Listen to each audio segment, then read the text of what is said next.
was born Rolihlahla Mandela on July 18, 1918 in the small village of Mepzo in the Eastern Cape of South Africa. Little did the world know that this boy, later given the English name Nelson by a teacher on his first day of school, would grow into one of the most iconic leaders of the 20th century, a symbol of resistance, resilience, and reconciliation. Nelson Mandela's early life was rooted in the tradition and community. After the death of his father, he was raised by a Thembu region in the royal household, where he learned about leadership, justice, and the importance of listening to others. Although he came from a lineage of chiefs, Mandela would choose a different path, one shaped not by bright right but by struggle. As a young man, Mandela moved to Johannesburg, where he encountered the harsh realities of apartheid, an institutionalized system of racial segregation and oppression. This was not a land of equal opportunity. It was a place where law favored the few and dehumanized the many. And it was there that Mandela's sense of justice was awakened. He studied law, co-founded the first black law firm in South Africa, and became a leader in the African National Congress, or ANC. He didn't start with violence. He started with petitions, speech, and peaceful protest.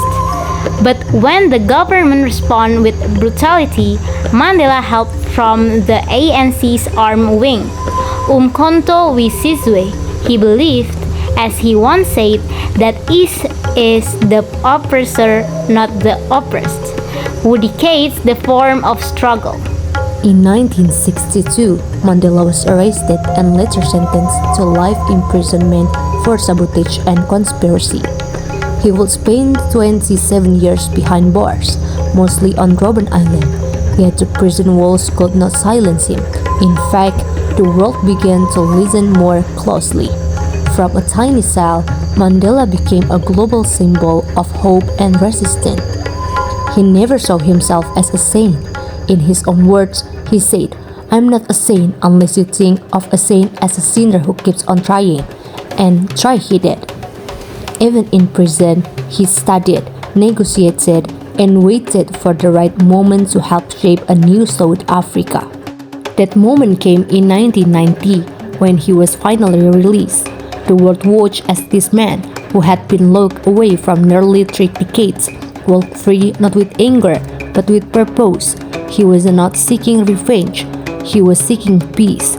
In 1994, Nelson Mandela became South Africa's first black president, elected in the nation's first democratic elections.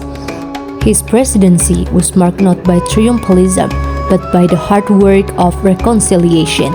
He invited former enemies into his government, launched the Truth and Reconciliation Commission, and even wore the Springboks jersey, a symbol of what Afrikaner pride at the Rugby World Cup, uniting a divided nation through sport and symbolism. But leadership for Mandela was never about holding power. It was about empowering others. After serving one term, he stepped down, setting a rare example for leaders everywhere. He once said, "What counts in life is not the mere fact that we have lived. It is what difference we have made to the lives of others that will determine the significance of the life we lead."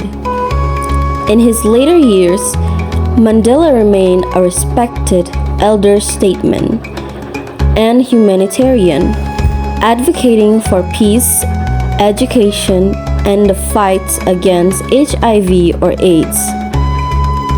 His legacy lives on not just in South Africa, but around the world, in schools, in statues, in stories, and in the hearts of all who dream of a fairer future. Nelson Mandela passed away on December 5th, 2013, but his life, his long walk of freedom, reminds us of what justice is possible. Change is achievable, and one person truly can make a world of difference. He was not perfect, and he never claimed to be, but in a world often darkened by division, Nelson Mandela chose the path of light, of unity, and of love. Let us walk a little farther in his footsteps, and thank you.